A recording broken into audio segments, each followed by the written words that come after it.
everybody. How are you doing? I wanted to make a video about Johnny Depp and Amber Heard because it's been a while and because I always think about them, and I've been thinking recently about a character trait that they actually share. I think they share.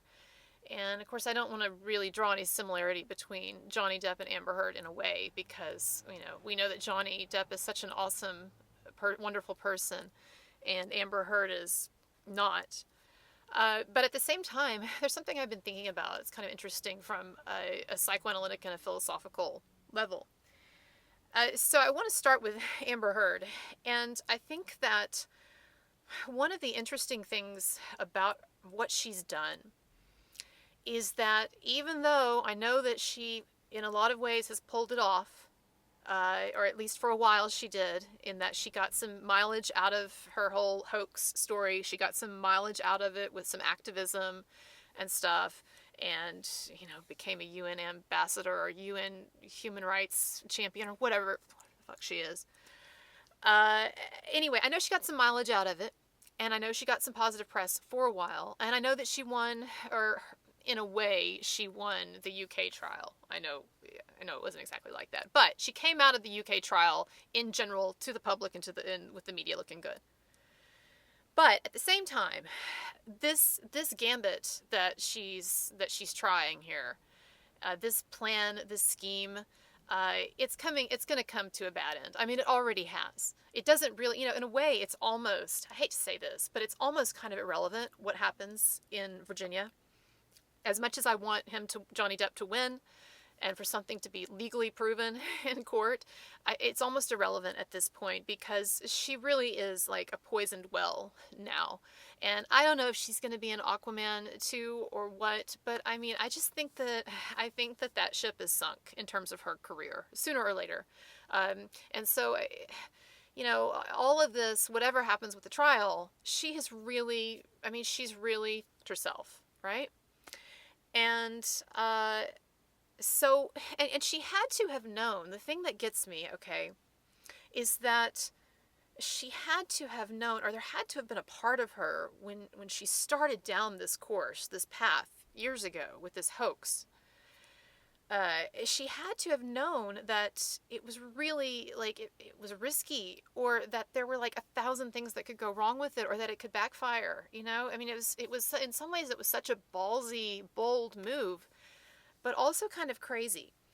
And her behavior, I mean, the behavior that Johnny Depp talked about in his deposition and in his court testimony, and the behavior that others have attested to, is that she really is, that she engages in a lot of really self-destructive behaviors. And I guess what I'm saying is that I see in this whole unnecessary hoax that she's running on Johnny Depp, that she didn't have to do any of this. I mean, she just didn't. She was with one of the nicest men on earth who was going to be very kind to her in a divorce settlement. I don't care how crazy she is. She has to have known that on some level. And that this was unnecessary, and so I understand that she made up this domestic violence hoax and everything. I understand that she thought it was to her advantage, but what I'm trying to say is that it was so obviously self-destructive. There had to have been so many red flags about this, especially the deeper she gets into it. I could see maybe at the outset, when she first started, when she made the initial court appearance, the restraining order and the fake bruise and walk of shame and all that, I could see then how she was thinking, okay, I can pull this off. I can make this work. But it's just every step of the way, as she's gotten dug in deeper and deeper, I feel like at some point it has to have occurred to her, this is not a good road here. But maybe not, and I know it's, a number of you say that's part of her pathology, okay?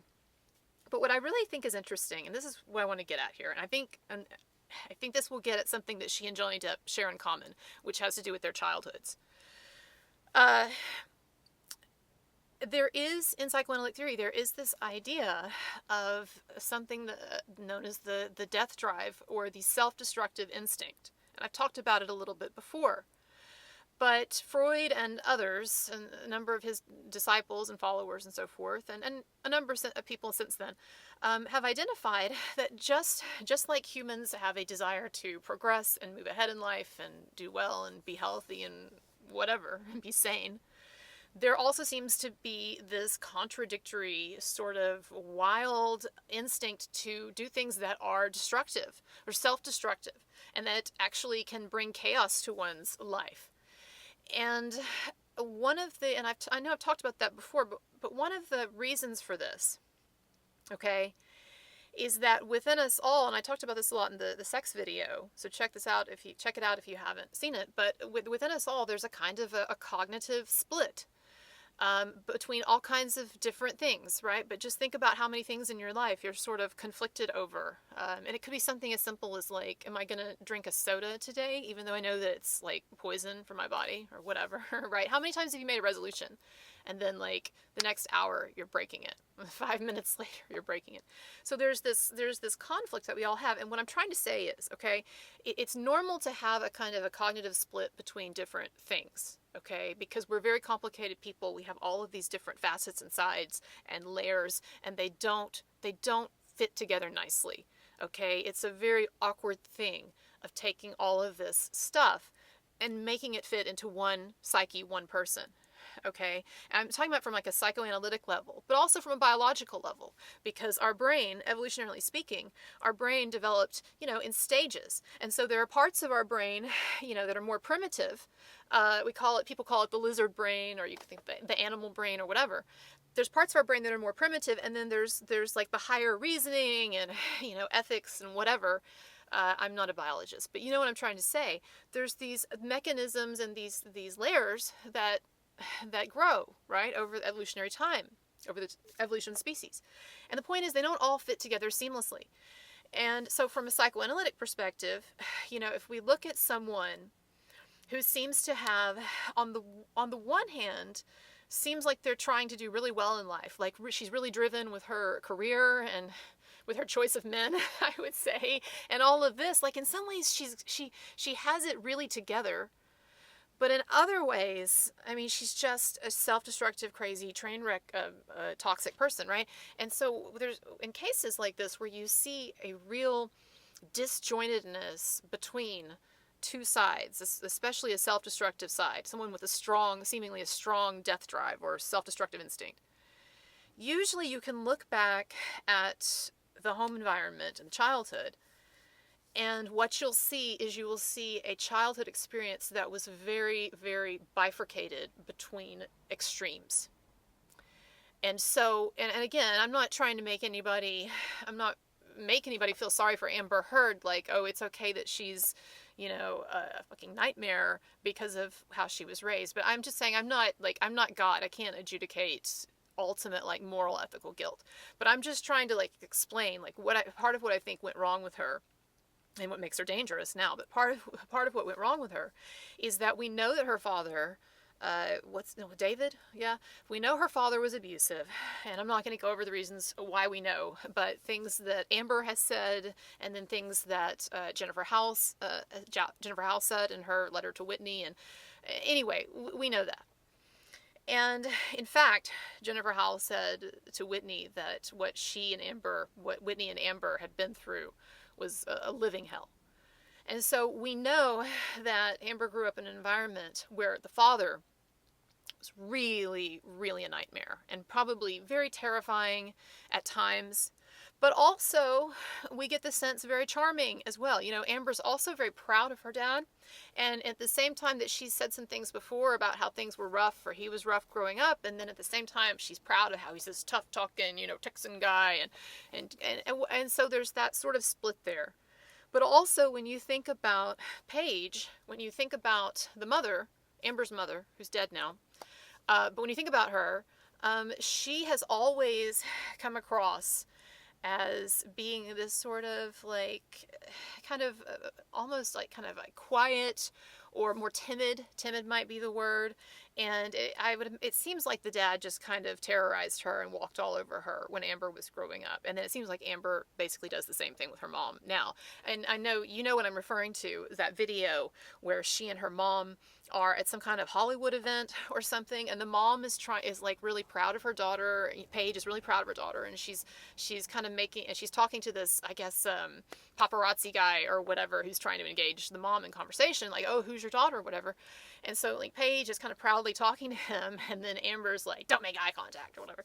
And so I think what I'm trying to say is that I think that Amber grew up with a really split, a real juxtaposition of things that didn't fit very well. With the dad, who was just a nightmare, and then on the other hand, the mom, who was in some ways was this very angelic person. I know some of you say the mom was kind of scheming too in some ways, but I think the mom was like battered wife kind of thing, not only by David, but psychologically by Amber.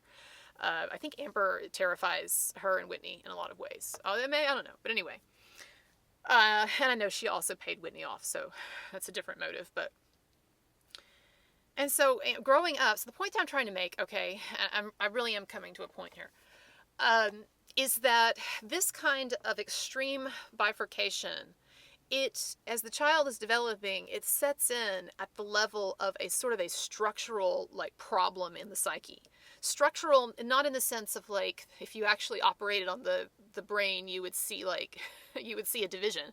But I'm talking about metaphorically, in the level of the psyche, this what we could call a kind of a structural ambivalence, a kind of a psychic split between something that's very wonderful on the one hand, but something that's very scary, or an environment that feels like it's very sort of bipolar, okay? Which I think Amber had with the mother and the father. And then even just the father, the fact that he, in some ways, she loves him so much, she's proud of him, she thinks he's cool or dynamic, or she thinks he's a tough Texan guy or whatever. But then on the other hand, she was terrified of him growing up, and he was abusive and everything. And so what happens is, when there is this kind of structural split in the mind, especially as the child is in the formative years, the child is developing, then the child, as the child becomes an adult, when the child becomes an adult, because all it knows, and because what's programmed into that person's brain is this split way of seeing and experiencing the world, then they will not be happy.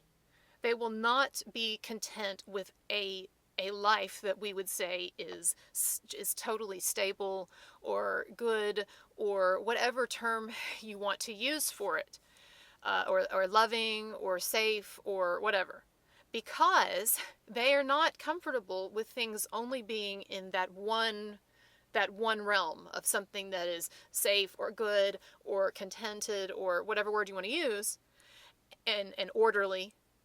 So they seek to get that dichotomy to always be sort of messing around with the chaos side of things, with with metaphorically speaking, with the dark side or destruction or self-destructiveness. And so what I see with Amber, there's all sorts of ways that we could understand her, and I think that, but I think one of the things that I see with her is someone who really has a need to invite chaos, to constantly invite chaos into their lives in different ways. And whether or not she ever had any kind of feeling for Johnny Depp, or whether or not she was just running a scam on him from the beginning, I don't know. And I know, people have definite strong opinions. But she really has like fucked herself. And now I'm gonna have to bleep that out or whatever. I don't know. They probably won't monetize it anyway because I'm talking about Amber Heard, and that's just considered, for some reason, if you just talk about Amber Heard, that's considered grounds for demonetizing a video. So I shouldn't worry about the F word, I guess.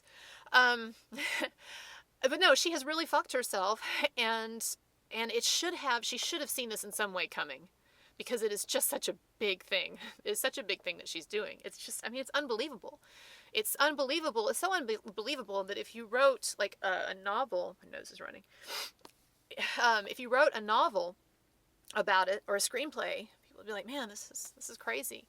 And in fact, anyone that I ever tell about this case who's not familiar with it, they're like, what?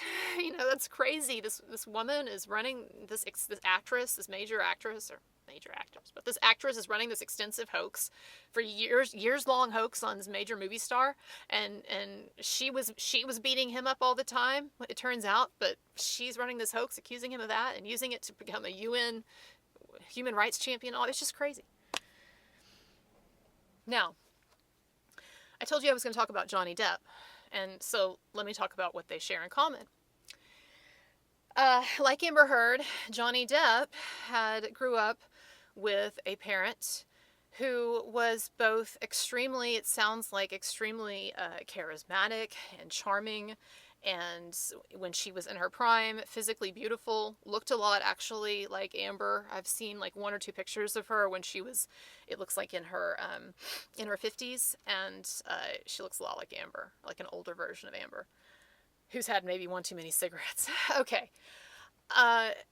Anyway, where was I going with that? So, Johnny Depp has talked, and I've talked about it before here, but he's talked about in interviews how painful it was growing up with a mother like he had. He says physically painful. Sounds like she would beat the shit out of him and was constantly ridiculing him and throwing things at him and stuff. And yet it's interesting because in one of the interviews that he did, in the same breath as he could say that she was the meanest person that he'd ever met, he would also say, I adored my mom. I worshipped my mom. And so, what you have here, again, at the level of like the deep psyche especially of the child as they're early on, as they're developing, is you have the same kind of cognitive split occurring. And so just like with Amber, she had those real extremes at home that didn't fit together very well. They were always in this kind of extreme tension. You also have that in Johnny Depp's life, where on the one hand, from the way he's described her, he had this mother whom he idolized and worshipped and loved more than anything in the world, and was charismatic and it sounds like, and charming and beautiful and captivating and all this.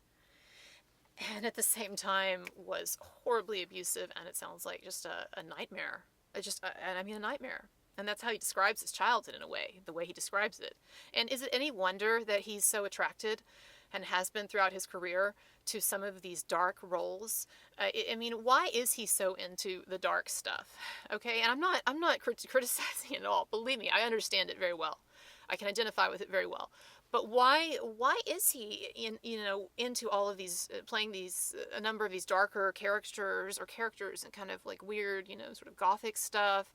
And I know not all of his roles are like that, but a number of them. Or why is he into, kind of like Marilyn Manson is, into collecting some things that are gothic or strange or grotesque or macabre, would be the word, macabre. And he so prides himself on the idea that he's a kind of a rebel.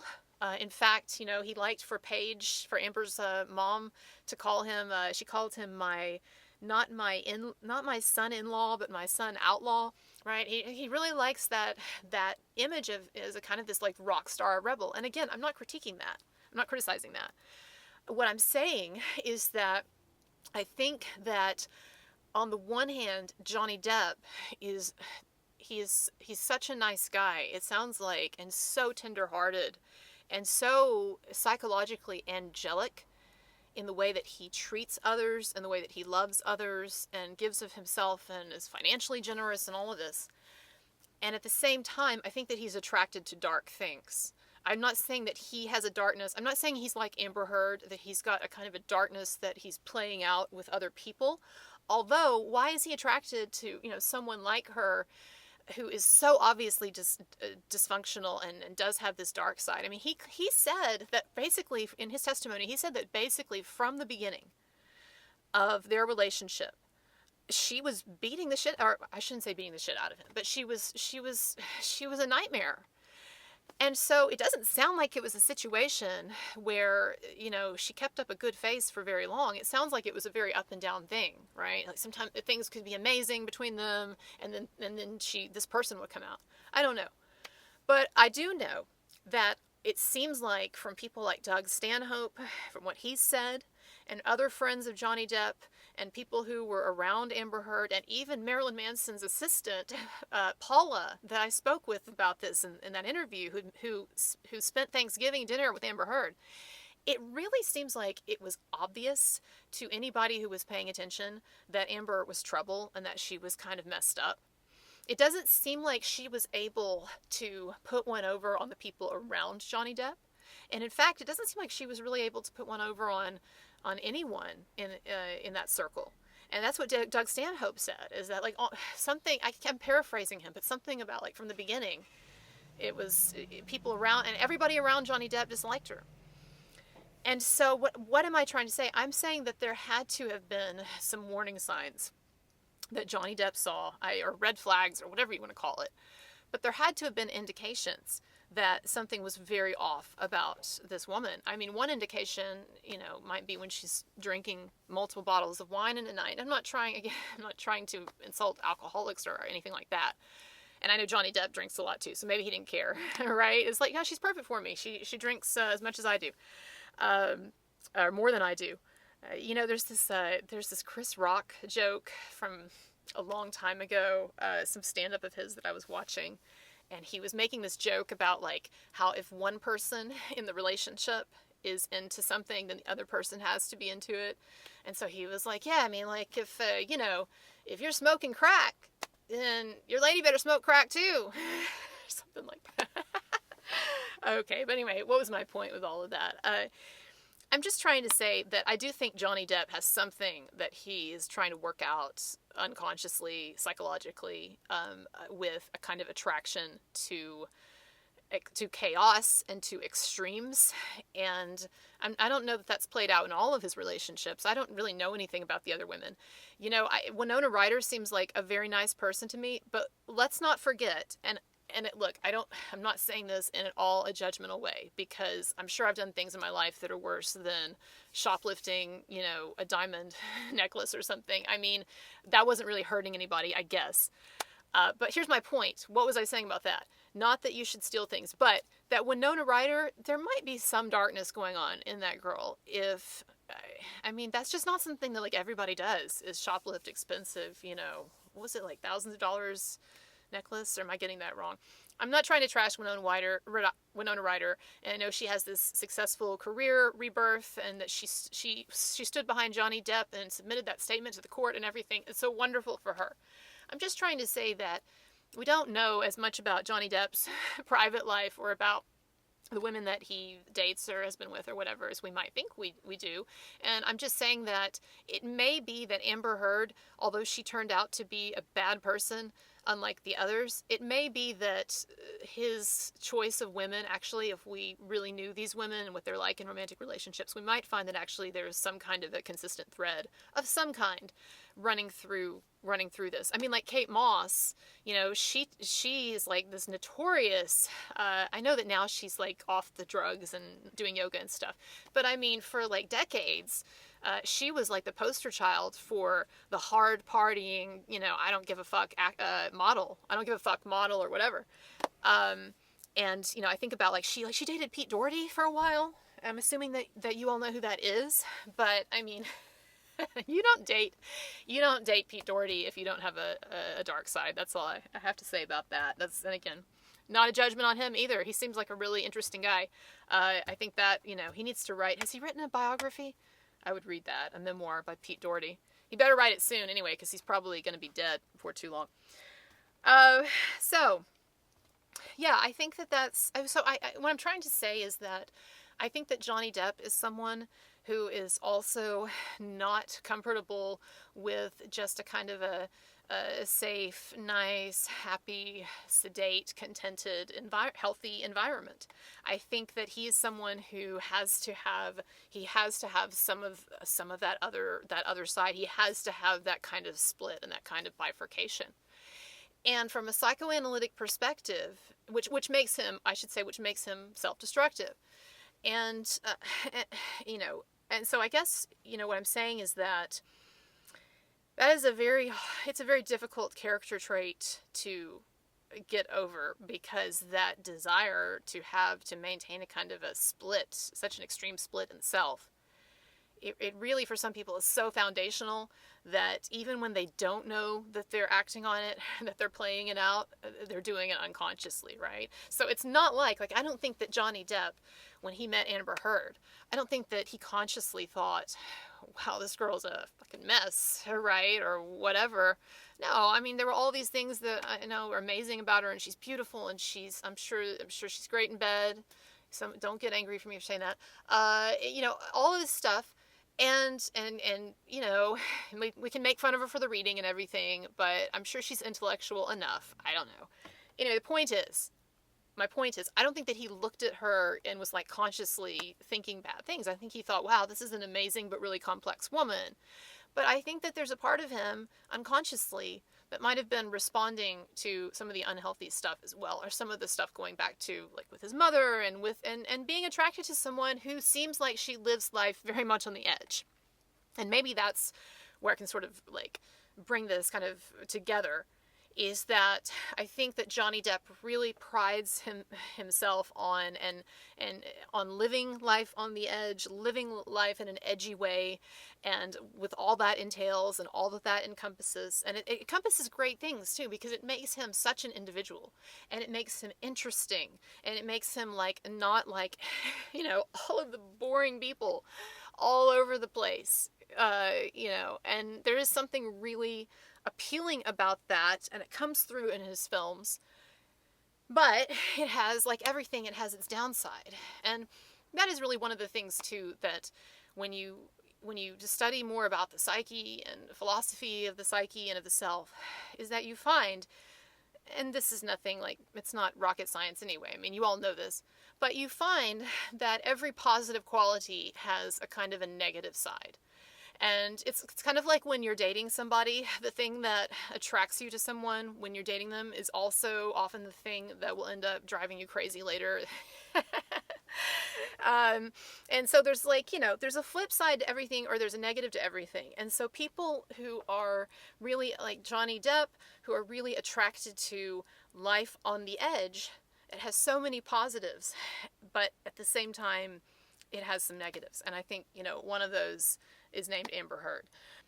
And you know, when we think about Johnny Depp's motivations for being with Amber Heard, I think that it's also interesting to think about the time in his life that he had reached. And I know that it is in some ways such a kind of a boring cliche to talk about the midlife crisis, and to point out the fact that he was, when he met her, he was wasn't he like 49, like very late 40s, about to enter his 50s. But I think there is something to that. And, you know, I hate the way that people, and I understand why they do it, but I kind of think that the way that we simplify the notion of the midlife crisis as being something that it's like this sort of silly stereotype about like a guy, you know, in a red sports car with someone way younger. And I mean, I know that scenario happens quite a bit or whatever, but my point is, you know, we really should take the midlife crisis more seriously for some of the deeper things that are going on there. One of my favorite psychoanalysts and philosophers is Carl Jung. Some of you have brought him up in the comments. I would love to do a video on Carl Jung sometime, because he was a flawed man, as they all are, but he's really an intellectual hero of mine. I think he's amazing. But anyway, the point is,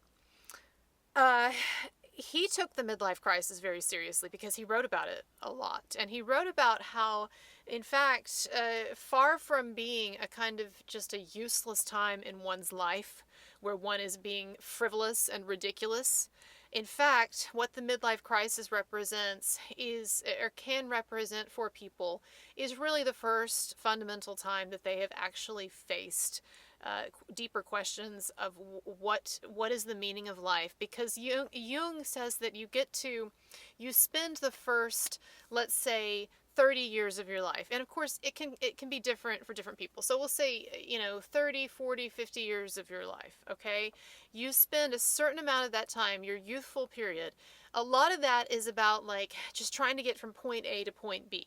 You're trying to climb the ladder of success, or you're trying to find someone to establish a family with, or this or that, right? But it's about being out in the world and trying to get some stuff done, either on a professional or a personal level, or both.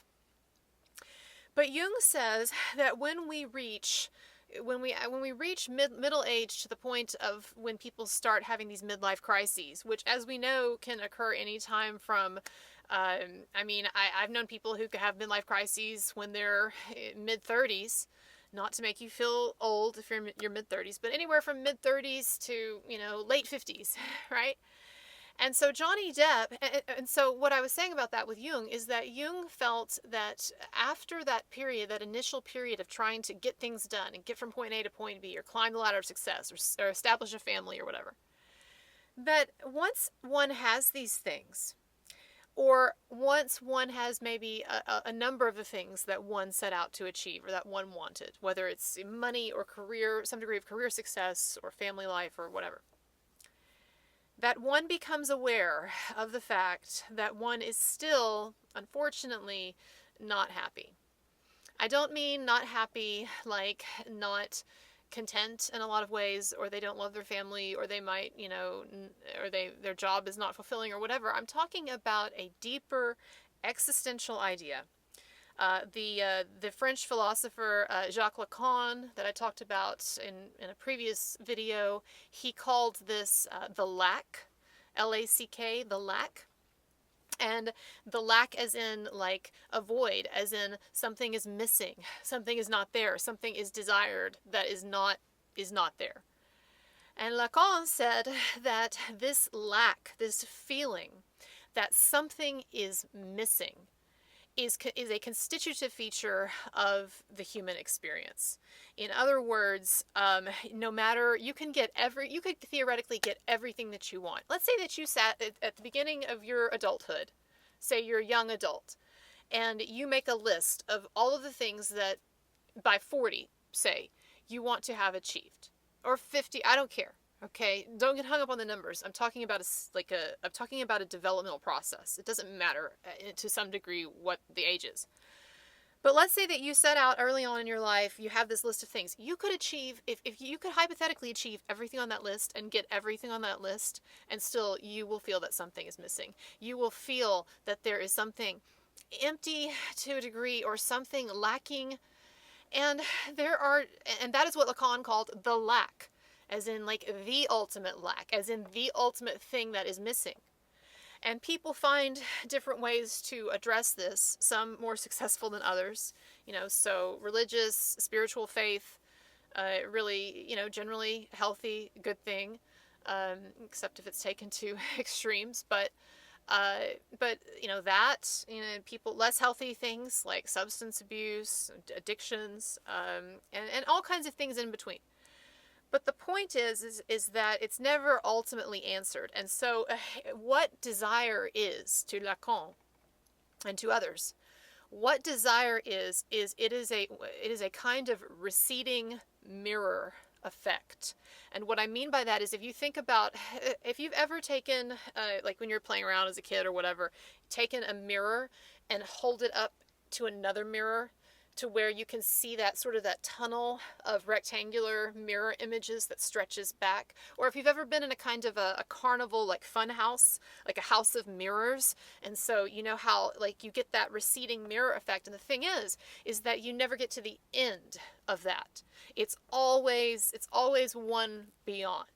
And Lacan said that is what desire is. Whatever you are desiring, whether it's deeper things or superficial things or whatever, that ultimately what we desire is not certain things, but we desire to desire. And so when we get the things that we want, although they certainly can bring deep satisfaction in many ways and can be wonderful, that still we feel that it's never quite hitting the spot. Or when it does, it's like not in a healthy way, right? Like people with substance abuse and addiction and things like that, where people want to get in this zone of bliss or negation or whatever you want to call that. And yet being able to achieve that, get into that state, it comes with these downsides. Now, what am I getting at with Johnny Depp? You probably think I've gone far afield. I think that Johnny Depp strikes me, especially when he met Amber Heard, the time in his life that he was at. It seems like it is that age that Jung says, that time when we kind of step back and we say, like, what is really like the point of all this? And we realize that we haven't, that we're here at this age when we should be happy, and yet there's something that is still missing. And that is one of the things that the midlife crisis is getting at. It's a period where one assesses where one has ended up, where one has been so far, and then one asks oneself, is this working for me? Or is this all there is? Or is there nothing more interesting? And I think that people, when they're in that period, Jung said that they can come through that, and they can actually be like reinvigorated by that, and they can pursue life differently in some ways. And he said that's why Jung famously said that life begins at 40. I don't know if he said that when he was 40 or not, but so I imagine Johnny Depp, I guess what I'm saying, so Jung says somebody can come through that healthily, in a healthy way, but you can also get like hung up and make bad decisions sometimes, as we know, in that period. Sometimes not. Sometimes people need to make changes. But the point I'm making is, I think that at that age, I think that when he met her, I think it was 49, met her, or they started dating. I'm not sure which. So many of you know so much more than I do, so I'll defer to you. But he was well into middle age when he met her, and they started dating. And I think that there is something in the choice, in such a reckless romantic choice, and not only of like the self-destructiveness or the death drive that I talked about earlier, but also something of a kind of a desperation to take care of something that is missing, or to make life more interesting or more vital again, or something. I'm not exactly sure what I'm getting at there, but I just think that it is interesting that that he gets into the most destructive relationship of his life. And we can say that. Like, I can't say what the other women were like because I don't know them. I like their public personas and everything. But what I can say is that we can look at Johnny Depp's record with his past relationships, and none of them have been this disaster with this diabolical, horrible woman, crazy woman, this train wreck of a woman that Amber Heard has turned out to be. And so clearly, there's something that's gone a little awry with this latest romantic choice. And so it's interesting to think that came along, or that he pursued that, or he gave into that, or whatever, at a time when people are going through a kind of a midlife crisis. And to make a choice when one is a middle-aged man like that, to make a choice that is so reckless, such a reckless choice of a partner in some ways, or to ignore whatever warning signs there were, I think that speaks to something deeper existentially. And also, again, we cannot discount the fact that, his mother was extremely abusive, monstrously abusive. And then he seeks out a woman who looks very much, like I said, looks very much like her. If you put a picture of Amber Heard up against a picture, there aren't many out there of his mom, like younger, like right when Johnny Depp was becoming a star. But there are a couple, and you can definitely see, the blonde hair, and even the features look kind of similar. And so there's definitely something going on there with that as well. So anyway, I hope things work out for him. I just wanted to do this little video. I know some people are getting antsy for the royal family video, because I promised like weeks ago that I would get it out, and it is almost finished, but it's just taken a little while because it's more involved. But I'll get that out soon. And then there's the skincare video. I tried to make that and I flubbed it, but I'm going to try again. And the Angelina Jolie thing. And then I've got something coming out with Greta and some other stuff. So anyway, a lot coming out. I'll try to get out as soon as I can. But I wanted to put out this little video for my Johnny Depp fans and my psychoanalysis Freudian fans. So subscribe if you haven't already. And I appreciate any tips. And thank you. Bye-bye.